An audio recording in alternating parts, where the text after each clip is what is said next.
हरे कृष्णा। आप सभी बच्चों का स्वागत है। आज के सत्र में हम पढ़ रहे हैं कैंटो फर्स्ट अध्याय 10, जिसका नाम है द्वारका के लिए श्री कृष्ण का प्रस्थान।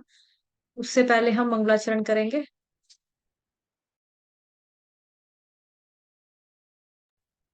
ओम अज्ञानतिमिरान्धस्य ज्ञानाञ्जनशलाकया चक्षुरुन्मिलितं येन तस्मै श्रीगुरुवे नमः।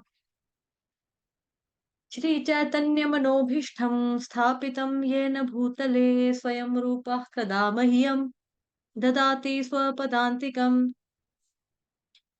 वन्देऽहं श्रीगुरुः श्रीयुतपदकमलं श्रीगुरून् वैष्णवांश्च श्रीरूपं साग्रजातं सहगण रघुनाथान्वितं तं सजीवं साद्वैतं सावधूतं परिजनसहितं कृष्णचैतन्यदेवं श्रीराधाकृष्णपादान् सहगण ललिता श्रीविशाखान्विताश्च। नमः ॐ विष्णुपादाय कृष्णप्रेष्ठाय भूतले श्रीमते भक्तिवेदान्त स्वामिन्निति नामिने। नमस्ते सरस्वते देवे गौरवाणी प्रचारिणे निर्विशेष शून्यवादी पाश्चात्य देश तारिणे। नमो महावदान्याय कृष्ण प्रेम प्रदायते कृष्णाय कृष्ण चैतन्य नामने गौरत्विषे नमः। हे कृष्ण करुणा सिंधो दीनबंधो जगतपते गोपेश गोपिका कांत श्री राधा कांत नमोस्तुते। तप्त कांचन गौरांगी श्री राधे वृंदावनेश्वरी वृषभानुसुते देवी प्रणमामि हरिप्रिये। वाञ्छाकल्पतरुभ्यश्च कृपा सिन्धुभयेव च पतितानां पावनेभ्यो वैष्णवेभ्यो नमो नमः। जय श्री कृष्ण चैतन्य प्रभु नित्यानंद श्री अद्वैत गदाधर श्रीवासादि गौर भक्त वृंद। हरे कृष्ण कृष्ण कृष्ण हरे हरे हरे राम राम राम हरे हरे। हरे कृष्ण कृष्ण कृष्ण हरे राम राम राम हरे हरे। हरे कृष्ण। तो हम 25 श्लोक संख्या से आगे पढ़ना पढ़ेंगे। 25 और 25 से आगे समझने और पढ़ने का प्रयास करेंगे। अनुवाद 25 श्लोक का। जब भी राजा तथा प्रशासक तमोगुण में स्थित पशुओं की तरह रहते हैं, तो भगवान अपने दिव्य रूप में अपनी परम शक्ति सत्य रित को प्रकट करते हैं, श्रद्धालुओं पर विशेष दया दिखाते हैं, अद्भुत कार्य करते हैं तथा विभिन्न कालों तथा युगों में आवश्यकता अनुसार विभिन्न दिव्य रूप प्रकट करते हैं। तात्पर्य जगत गुरु श्रील प्रभुपाद द्वारा श्रील प्रभुपाद की जय। जैसा कि ऊपर कहा गया है कि दृश्य जगत परमेश्वर की संपत्ति है, यह ईशोपनिषद का मूल दर्शन है कि प्रत्येक वस्तु परमेश्वर की संपत्ति है। तो जो ईशोपनिषद है ना, उसका जो पहला मंत्र है, ओम ईशावास्यमिदं सर्वं यत्किंच जगत्यां जगत् तेन त्यक्तेन भुञ्जीथा मा कृतः कस्य स्विद्धनम्। ओम। तो मंत्र पहले में ये बताया गया कि जितनी भी जो भी जड़ वस्तु है, जो भी चेतन वस्तु है, यानी कि प्रत्येक वस्तु जो भी हम देखते हैं, इवन जो हमें दिखाई भी नहीं देता, वो भी, वो सब क्या है, भगवान जी की ही प्रॉपर्टी है, भगवान जी की संपत्ति है। वह उस सभी सभी चीजों के स्वामी जो है भगवान है। अतः किसी को उनकी संपत्ति पर अतिक्रमण नहीं करना चाहिए। ठीक है, मतलब अवैध रूप से कब्जा करना, क्योंकि देखो जैसे हमें भगवान जी ने मनुष्य का जीवन दिया, उसके साथ साथ हमको फैसिलिटीज भी दी ना। अच्छे मम्मी पापा दे दिए, घर दे दिया, सुख सुविधाएं दे दी, लाइक रहने की जगह, गाड़ी वगैरह, ऐसा कुछ दे दिया।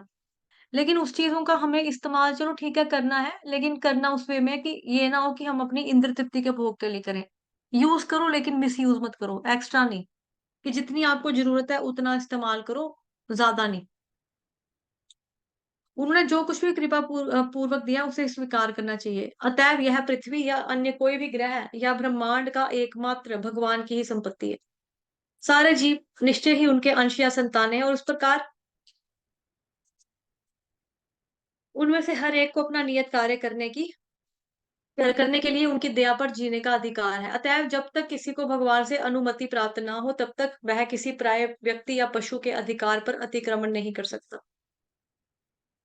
राजा या प्रशासक भगवान के इच्छित प्रबंध की देखरेख करने के लिए उनका प्रतिनिधि होता है। अतः उसे महाराज युधिष्ठिर या परीक्षित के समान मान्य व्यक्ति होना चाहिए। ऐसे राजाओं को विश्व पर शासन करने का ज्ञान तथा पूरा पूरा उत्तरदायित्व प्रामाणिक पुरुषों से प्राप्त होता है, लेकिन समय समय पर भौतिक प्रकृति के निम्न गुण तमोगुण के प्रभाव से राजा तथा प्रशासक बिना किसी ज्ञान तथा उत्तरदायित्व के सत्तारूढ़ हो जाते हैं। और ऐसे मूर्ख प्रशासक अपने व्यक्तिगत स्वार्थ के लिए पशुओं की तरह होते हैं। इसका परिणाम यह होता है कि पूरा वातावरण अराजकता तथा विषाक्त तत्वों से परिपूरित हो उठता है। मानव समाज में भाई भतीजावाद, घूस, धोखाधड़ी, मारामारी तथा इसके कारण दुर्भिक्ष, रोग, युद्ध तथा इसी प्रकार के अन्य उद्विग्नकारी तत्वों का प्राधान्य हो जाता है। भगवान के भक्त या श्रद्धालु लोगों को सभी प्रकार से दंडित किया जाता है। ये सारे लक्षण इस बात के सूचक हैं कि धर्म की स्थापना करने तथा कुशासन का विनाश करने के लिए भगवान अवतार लेने वाले हैं। श्रीमद् भगवत गीता की में भी इसकी पुष्टि हुई है ना, 4th चैप्टर में, यदा यदा हि धर्मस्य। भगवान तब भौतिक गुणों से रंच मात्र भी प्रभावित हुए बिना अपने दिव्य रूप में प्रकट होते हैं। वे अपनी सृष्टि के राज्य को सामान्य अवस्था में रखने के लिए अवतरित होते हैं। सामान्य अवस्था यह है कि प्रत्येक ग्रह के निवासियों की सारी आवश्यकताओं की पूर्ति के लिए भगवान द्वारा प्रबंध रहता है। वे प्रमाणिक शास्त्रों में वर्णित विधि विधानों का अनुसरण करते हुए सुख पूर्वक रह सकते हैं और अपने लिए पूर्व निश्चित कर्म करते हुए अंत में मोक्ष प्राप्त कर सकते हैं। इस भौतिक जगत की सृष्टि नित्यबद्ध जीवों की मनमानी इच्छाओं की पूर्ति के लिए वैसे ही की जाती है, जिस प्रकार के शरारती लड़कों के हाथ में खिलौने पकड़ा दिए जाते हैं, है ना। अन्यथा भौतिक जगत की कोई आवश्यकता नहीं थी। लेकिन जब ये भगवान की अनुमति के बिना विज्ञान की शक्ति द्वारा अवैध रूप से संसाधनों का दोहन करने के लिए उन्मत्त हो उठते हैं, और वह भी केवल इंद्रिय तृप्ति के लिए, तब आतताइयों को दंड देने तथा श्रद्धालुओं की रक्षा करने के लिए भगवान जी को अवतार लेना पड़ता है। अनुवाद, सॉरी, वही चला ना, कंटिन्यू। जब वे अवतरित होते हैं तब वे अपने परम अधिकार जताने के लिए अलौकिक कार्य करते रहते हैं और रावण, हिरण्यकशिपु तथा कंस जैसे भौतिकतावादियों को समुचित रूप से दंडित करते हैं। वे इस तरह कर्म करते हैं कि कोई उनकी नकल नहीं कर सकता। उदाहरणार्थ, जब राम के रूप में भगवान प्रकट हुए तो उन्होंने हिंद महासागर पर सेतु बांधा। जब वे कृष्ण के रूप में अवतरित हुए तो उन्होंने बचपन से ही पूतना, अघासुर, शक्टासुर, कालिय और अंत में अपने मामा कंस का वध करके अलौकिक कृत्यों का प्रदर्शन किया। जब वे द्वारका में थे तो उनकी 16,108 उन्होंने रानियों से विवाह किया और उन सब से प्रचुर संख्या में संतानें हुई। उनकी निजी परिवार के सदस्यों की संख्या कुल मिलाकर 1 लाख तक पहुंच गई थी और वे यदुवंश के नाम से प्रसिद्ध हुए। पुनः उन्होंने अपने जीवन काल में ही उन सब का विनाश भी कर दिया। वे गोवर्धनधारी हरि के नाम से प्रसिद्ध हैं, क्योंकि 7 वर्ष की अल्पायु में ही उन्होंने गोवर्धन नामक पर्वत उठा लिया था। उन्होंने उस काल के अनेक अवांछित राजाओं का वध किया और क्षत्रिय के रूप में उन्होंने वीरता पूर्वक युद्ध किया। वे असमोर्ध्व कहलाते हैं, जिसका अर्थ है भगवान अद्वितीय हैं, अर्थात अद्वितीय के नाम से भी वो प्रसिद्ध हैं। ना तो कोई उनके बराबर है, ना ही कोई उनसे बढ़कर है। श्लोक संख्या 26। ओह, यदुवंश कितना यशस्वी है और मथुरा की भूमि कितनी पुण्यमयी है, जहां समस्त जीवों के परम नायक लक्ष्मीपति ने जन्म लिया और अपने बचपन में विचरण किया है। तात्पर्य, जगत गुरु श्रील प्रभुपाद द्वारा। श्रील प्रभुपाद की जय। भगवत गीता में भगवान श्री कृष्ण ने अपने दिव्य प्रादुर्भाव, तिरोधान और लीलाओं का विशद वर्णन किया है। भगवान अपनी अकल्पनीय शक्ति से किसी परिवार या स्थान विशेष में प्रकट होते हैं। वे बद्ध जीव की भांति जन्म लेकर एक शरीर को त्याग कर दूसरा शरीर धारण नहीं करते। उनका जन्म सूर्य उदय तथा सूर्यास्त की भांति होता है। सूर्य पूर्वी क्षितिज में उदय होता है, लेकिन इसका मतलब ये नहीं होता कि पूर्वी क्षितिज उसका जनक है। सौर मंडल के प्रत्येक भाग में सूर्य का अस्तित्व रहता है, किंतु वह एक निश्चित समय पर दृष्टिगोचर होता है और फिर उसी तरह किसी अन्य निश्चित समय पर अस्त हो जाता है। इसी तरह भगवान इस ब्रह्मांड में सूर्य की भांति प्रकट होकर फिर हमारी दृष्टि से ओझल हो जाते हैं। वे हर समय हर स्थान पर विद्यमान रहते हैं, लेकिन जब वे अपनी अहेतु की कृपावश हमारे सामने हमारे समक्ष प्रकट होते हैं, तो हम मान बैठते हैं कि उन्होंने जन्म लिया है। सुबह भी पढ़ा था ना, जन्म कर्म च मे दिव्यम, या अवजानन्ति मामूढ़ा मानुषीं तनुमाशितम परम भाव म जानन्तो मम भूत महेश्वरम। ना 9th चैप्टर में भी पढ़ा, 4th में भी पढ़ा। तो भगवान कहते हैं कि हाँ, ठीक है, ये सुबह पर मालूम ही है। जो कोई भी इस सत्य को शास्त्रों के अनुसार, कथा अनुसार समझ लेता है, वह वर्तमान सारे वही है ना जो सुबह आते हैं। जो कोई सत्य को शास्त्रों के कथा अनुसार समझ लेता है, वह वर्तमान शरीर को त्याग करते ही मुक्त हो जाता है। मोक्ष अनेक जन्मों के बाद और वह भी धैर्य और लगन एवं ज्ञान तथा वैराग्य में रहते हुए गहन प्रयास के बाद प्राप्त होता है। लेकिन यदि कोई भगवान के दिव्य जन्म तथा कर्म के मर्म को सचमुच समझ लेता है, तो वह तुरंत ही मोक्ष पा लेता है ना। जन्म कर्म च मे दिव्यम, है ना, भगवान के दिव्य जन्म और कर्म के मर्म को सचमुच समझ लेता, तो वो क्या होता है, तुरंत मोक्ष पा लेता है। भगवत गीता का यही निर्णय है, ये फैसला है भगवत गीता का। लेकिन जो अविद्या के अंधकार में है, वे मान बैठते हैं कि भगवान के जन्म तथा कर्म भौतिक जगत में एक सामान्य व्यक्ति के जैसे होते हैं। वही जो सुबह किया था। अब जानन्ति मामूढ़ा मानुषीं तनुमाशितम परम भावम जानन्तो मम भूत महेश्वरम। भगवान कहते हैं, जब भी मैं मनुष्य के रूप में अवतरित होता हूँ, तो मूर्ख लोग मेरा मजाक उड़ाते हैं, उपहास करते हैं, उड़ाते हैं, कुछ ऐसे ही। ठीक है, तो क्योंकि वो मेरे दिव्य स्वभाव को नहीं पहचान पाते हैं, वो मुझ परमेश्वर को नहीं जान पाते हैं। मेरा जो मैं परमेश्वर हूँ, मतलब मुझ परमेश्वर के दिव्य स्वभाव को नहीं जानते, है ना। अवजानन्ति मां मूढ़ा मानुषीं तनुमाशितम परम भाव मजानन्तो मम भूत महेश्वरम। तो ऐसे लोगों को क्या है, बेसिकली वो अविद्या के अंधकार में जी रहे हैं। ठीक है, और दूसरा भगवान को मूर्ख कहते हैं, बेवकूफ हैं। ऐसे अपूर्ण निष्कर्ष से किसी को भी मोक्ष नहीं मिल सकता, चाहे वो डिग्री उसके पास, चाहे वो साइंटिस्ट हो, चाहे वो नासा में कुछ लगा हो, है ना, चाहे वो कुछ भी दिमागी आदमी हो, मास्टरमाइंड हो, भले किसी चीज का, लेकिन फिर भी वो मोक्ष तो नहीं मिलने का। अतएव यदुवंश में राजा वसुदेव के पुत्र के रूप में उनका जन्म और मथुरा भूमि में नंद महाराज के परिवार में उनका भेजा जाना, ये सब भगवान की अंतरंगा शक्ति की दिव्य योजनाएं हैं। यदुवंश और मथुरा वासियों के सौभाग्य का अनुमान भौतिक दृष्टि से नहीं लगाया जा सकता। यदि भगवान के जन्म तथा कर्म की दिव्य प्रकृति को जान लेने मात्र से ही सरलता से मोक्ष मिल सकता है।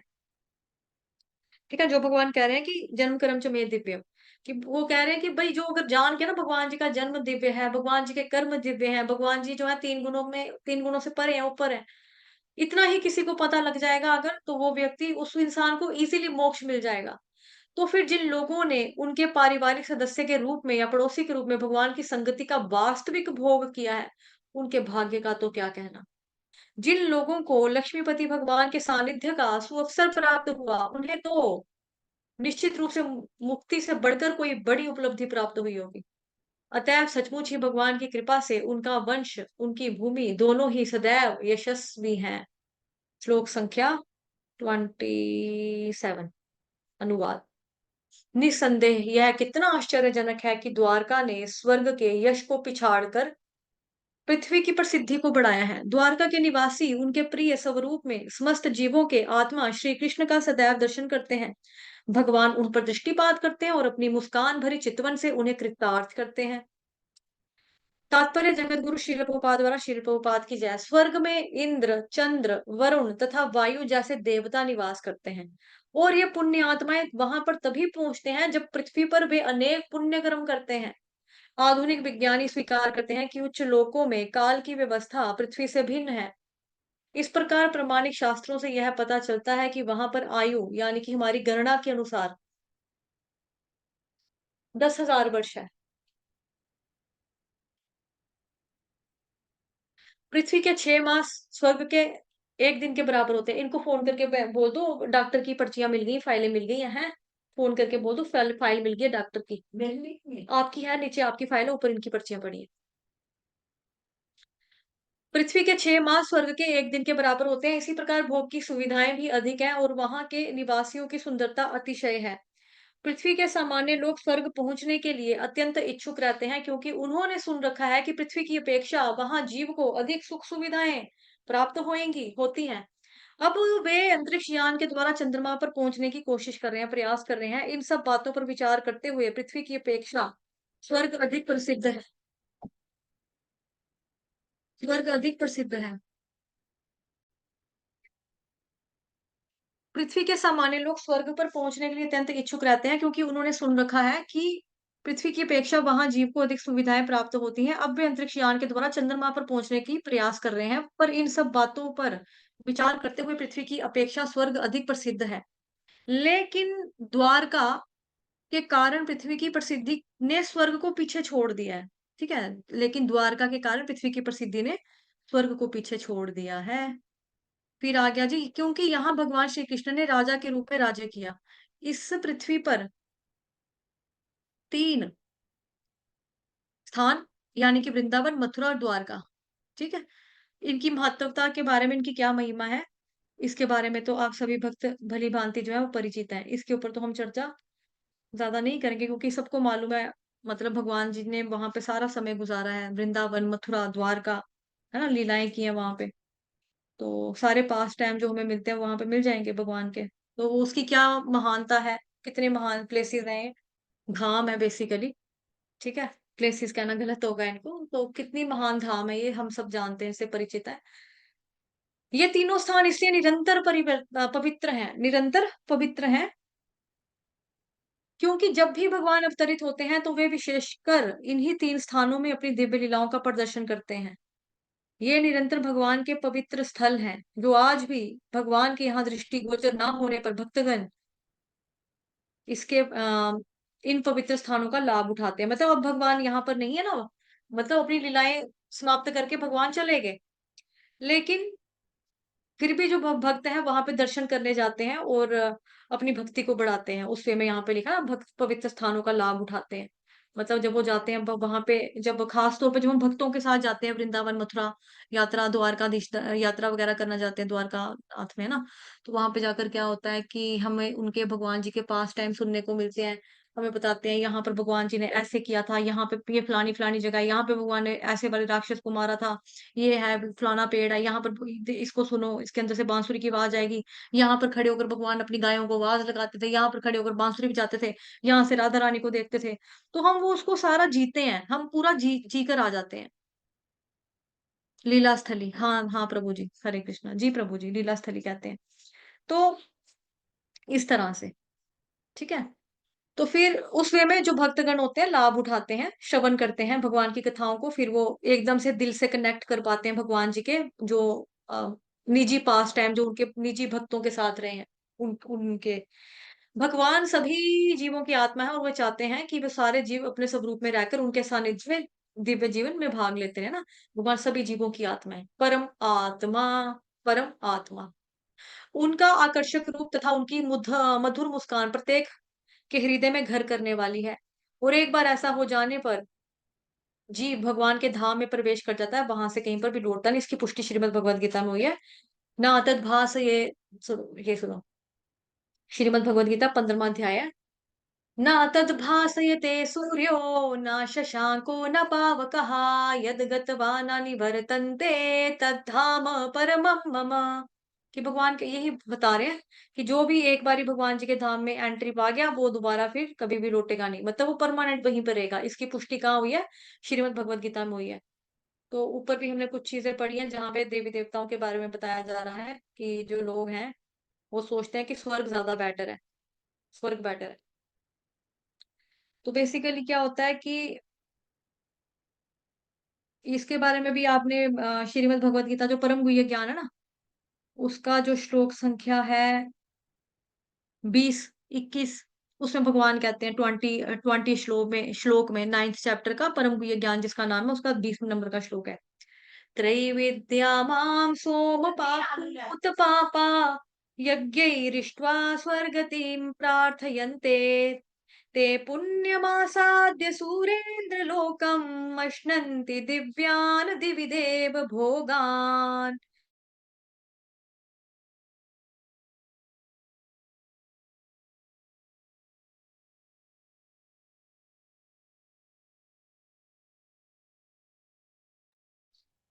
आ रहे हैं, अभी आते हैं। तो भगवान यहाँ पर क्या बताते हैं कि जो लोग इस तरह से वेदों का अध्ययन करते हैं, जैसे वेदों में क्या है, हमने पहले भी पढ़ा था, शायद मॉर्निंग वाली क्लास में पढ़ा था, कि उसमें बताया था ना कि वेदों की भाषा अलंकारिक है। अलंकारिक का मतलब क्या हो गया कि उसमें बताया कि ये चीज करोगे, ये कर्म करोगे तो ये फल मिलेगा, वो करोगे, ये वाला यज्ञ करोगे तो ये आपको भोग मिलेगा, यहाँ जाओगे तो स्वर्ग की प्राप्ति होगी, स्वर्ग में जाकर आपको फलानी ऐश्वर्य वो मिल जाएगी, अप्सरा मिल जाएगी, है ना, वहां पे आप देवी देवताओं की तरह भोग करोगे, इस तरह से। तो भगवान 20 श्लोक में ये कहते हैं कि जो वेदों का अध्ययन करते हैं, सोमरस का पान करते हैं, तो वे स्वर्ग प्राप्ति की गवेषणा करते हुए अप्रत्यक्ष रूप से मेरी पूजा करते हैं, और वे पाप कर्मों से शुद्ध होकर फिर इंद्र के पवित्र स्वर्गिक धाम में जन्म लेते हैं, जहां पर वो देवताओं की तरह आनंद भोगते हैं। ठीक है, उसके बाद अगला श्लोक आता है 21, उसमें भगवान कहते हैं, ते तं भुक्त्वा स्वर्गलोकं विशालं क्षीणे पुण्ये मृत्युलोकं विशन्ति एवं त्वयि धर्ममनुप्रपन्ना गतागतं कामकामा लभन्ते। कि भगवान कहते हैं कि इस तरह से जब वो उपासक स्वर्गिक इंद्रिय सुख को भोग लेते हैं, तो उनके पुण्य कर्मों के जो फल होते हैं वो क्षीण हो जाते हैं। क्षीण मतलब खत्म हो जाते हैं। तो फिर जब खत्म हो गए तो क्या होगा, वापस मृत्यु लोक में पुनः लौट के आना पड़ता है उनको। तो ये तो फिर कोई फायदा नहीं हुआ, स्वर्ग लोक की कामना करना, स्वर्ग के लिए अच्छे कर्म करना। तो हमें कर्म किसके लिए करना चाहिए? अकर्म, कृष्ण की प्रसन्नता के लिए हमें कर्म करना चाहिए। तो लोग यहाँ पे ये भी बताया जा रहा है कि कुछ लोग तो ये हैं कि उन्होंने सुन रखा है कि पृथ्वी के एज कम्पेयर टू जमीन, वहां पर क्या है, जीव को ज्यादा फैसिलिटीज प्रोवाइड होती है, कहाँ पर? स्वर्ग में। तो लोग क्या करें, सीधा अंतरिक्ष यान के द्वारा चंद्रमा पर पहुंचने का प्रयास कर रहे हैं। और प्रभुपाद जी ने सेकंड चैप्टर में तात्पर्य में एक जगह पे लिख भी रहे हैं कि ये जो आपका अपना था रावण, रावण क्या करता था, रावण ने ऐसी सीढ़ी बना रहा था सीधे स्वर्ग लोक, तो लोक पे जाएगी, तो अपने लोगों को उसने यही ऐसे कहता था कि तुम्हें कोई भी भगवान का नाम लेने की जरूरत नहीं है, किसी देवी देवता में जाने की जरूरत नहीं है शरण में, सीधे स्वर्ग में लेके जाऊंगा। तो रावण कौन था? असुर था बेसिकली। तो वो सोचो इतने पुराने टाइम का वो क्या कोशिश कर रहा था, आदि बना भी चुका था, आई थिंक ऑलमोस्ट वो बन भी चुकी होगी उसकी आदि। तो ऐसे ही अब जो साइंटिस्ट है वो क्या कर रहे हैं, वैसा ही काम कर रहे हैं।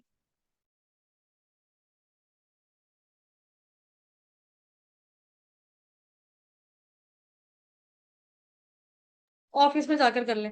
इन सब बातों पर विचार करते हुए पृथ्वी की अपेक्षा स्वर्ग अधिक प्रसिद्ध है। हाँ, ये सच पढ़ लिया ना। लेकिन द्वारका के कारण पृथ्वी की प्रसिद्धि ने स्वर्ग को भी पीछे छोड़ दिया है। तो मतलब सबसे सुंदर क्या है? अगर आपको स्वर्ग से सुंदर कोई चीज देखनी है ना, तो अभी हमारे पास, हम भाग्यशाली हैं कि हम इंडिया में जन्म हमारा हुआ। ओहो, हमारा जन्म जो है वो इंडिया में हुआ है। तो हमारे पास जाने के लिए बहुत सारे स्थली हैं, तीर्थ स्थल हैं, वृंदावन, मथुरा, द्वारका। यहाँ पे भगवान जी ने अपना पूरा समय व्यतीत किया है, तो हमें यहाँ पर जाना चाहिए। भक्तों को यहाँ पे जाना चाहिए, तब हम भगवान जी का संग भी ले सकते हैं। उसके बाद आ गया जी, हमने कहाँ तक पढ़ा था, मधुर मुस्कान प्रत्येक हृदय के घर में करने वाली, ये पढ़े, हाँ भूत, हाँ, ये है, ठीक है। नादत भासे थे सूर्य, यहाँ सिखाया था ना। फिर आ गया जी आपका, भले ही स्वर्ग के ग्रह भौतिक भोग की इच्छाओं, सॉरी, भोग की अच्छी सुविधाएं देने के लिए अत्यंत प्रसिद्ध क्यों ना हो, लेकिन श्रीमद् भगवत गीता 9 चैप्टर का 20 और 21 देखो, जो मैंने आपको ऊपर पढ़ाया ना, अभी पहले पीछे लेकर गई मैं, लेकिन अगले पैरों में मैंने देखा ही नहीं था, अगले पैर पे हम क्योंकि पहुंचे नहीं थे। यहाँ पे भी प्रभुपाद जी ने वही रेफरेंसेस दिए जो मैंने आपको जस्ट अभी बोल के बताया। श्लोक क्या था? एक तो था आपका त्रैविद्या माम सोम पापूत पापा, दूसरा क्या था 21 श्लोक, ते तम भुक्त्वा स्वर्ग लोकम विशालम क्षीणे पुण्य मृत्यु लोकम विशंति। तो हम जान पाते हैं कि जो ही संचित पुण्य, संचित कर्म मतलब सचिन संचित पुण्य, जो हमने इकट्ठे करके रखे होते हैं वो जैसे ही क्षीण होते हैं, खत्म होते हैं, तो क्या होता है, इंसान को दोबारा पृथ्वी पर ही आना पड़ता है। द्वारका स्वर्ग लोक से इसलिए अधिक महत्वपूर्ण है क्योंकि जिस किसी को भी भगवान की स्मित चितवन की प्राप्ति हुई है, उसे इस सड़ी गली पृथ्वी पर फिर से नहीं आना पड़ता। और देखो हमारी जो संसार है, भौतिक संसार, जिसको हम सोचते हैं कि हम अपनी गली कूचे कुनबे के मालिक हैं, हम अपने घर के मालिक हैं। माचिस की डिब्बी का जो हमारा घर होता है, 1 BHK, 2 BHK, 3 BHK फ्लैट वगैरह, हमें लगता है कि हम उसके मालिक हैं। शास्त्रों में उसको सड़ी गली पृथ्वी सड़ी गली जमीन बोला जाता है, मतलब हमारी जिसपे हम रहते हैं ना, जिसपे हम रहते हैं अपना, आ, जिसपे रहकर हम सोचते हैं कि हम कितने अमीर हैं, हम कितना अच्छा है भोग रहे हैं। बेसिकली हमारी जिंदगी को भी सड़ी सड़ी गली ही कह रहे हैं, क्योंकि हम सड़ी गली जगह पे रहते हैं। सड़ी गली पर फिर से नहीं आना पड़ता, मतलब तेतम भुक्त्वा स्वर्ग लोकम विशालम क्षीणे प्लुने मत्त लोक, ये तो हो गया ना। ना तद्भासे ते सूर्यो ना शशांको न पावकः यद गत्वा न निवर्तन्ते तद्धाम परमम मम। जिसे भगवान ने, जिसे दुख का स्थान बताया, श्रीमद् भगवद गीता में भगवान कहता है दुखालय शाश्वतम। ना केवल यह पृथ्वी, अपितु खाली हमारा, हमारी दुनिया, हमारी संसार ही नहीं, मतलब हम जहाँ पे हम रहते हैं वो ही नहीं, अपितु ब्रह्मांड के सारे लोक दुखों के स्थान है। क्यों? क्योंकि ब्रह्मांड के किसी भी लोक में ना तो शाश्वत जीवन है, ना ही शाश्वत आनंद है, ना ही शाश्वत ज्ञान है।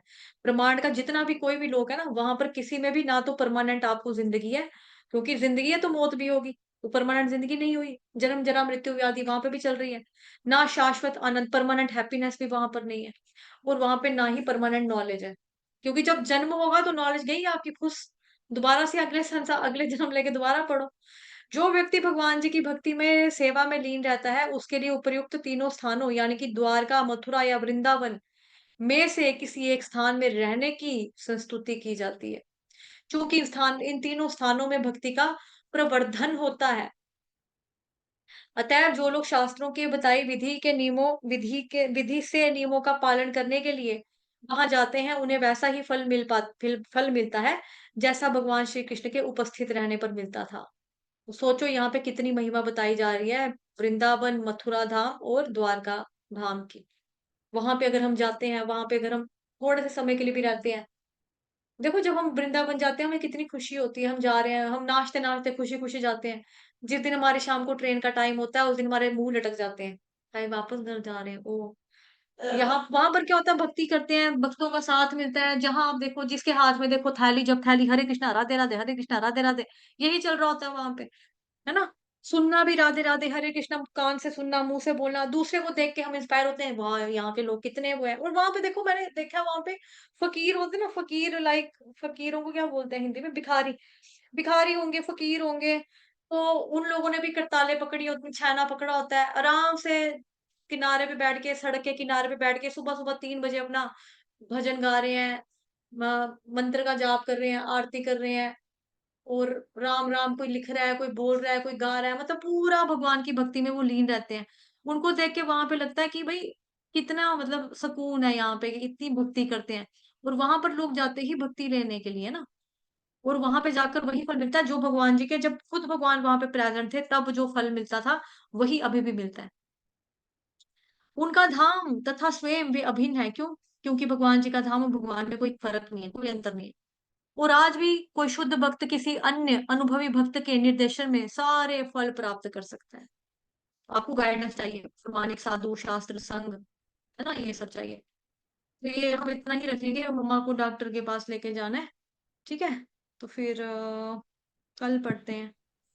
हरे कृष्ण। थैंक यू हरे माता जी, कृष्णा दंडवत प्रभु प्रणाम। जी। पंचांग प्रणाम प्रभु जी, हरे कृष्णा। मुझे खुद दुख लग रहा है, मैंने सोचा था 2 घंटे कर लेंगे, लेकिन अभी जाना है मम्मा को डॉक्टर के पास लेके ना। 28 नंबर का श्लोक हम कल पढ़ेंगे, ठीक है। वाञ्छाकल्पतरुभ्यश्च कृपा सिन्धुभ्येव च पतितानां पावनेभ्यो वैष्णवेभ्यो नमो नमः। अनंत कोटि वैष्णव वृंद की जय, जगत गुरु शील प्रभुपाद की जय, श्री कृष्ण चंद्र भगवान की जय, ग्रंथराज श्रीमद् भागवतम महापुराण की जय, आप सभी भक्तों की जय। हरे कृष्ण।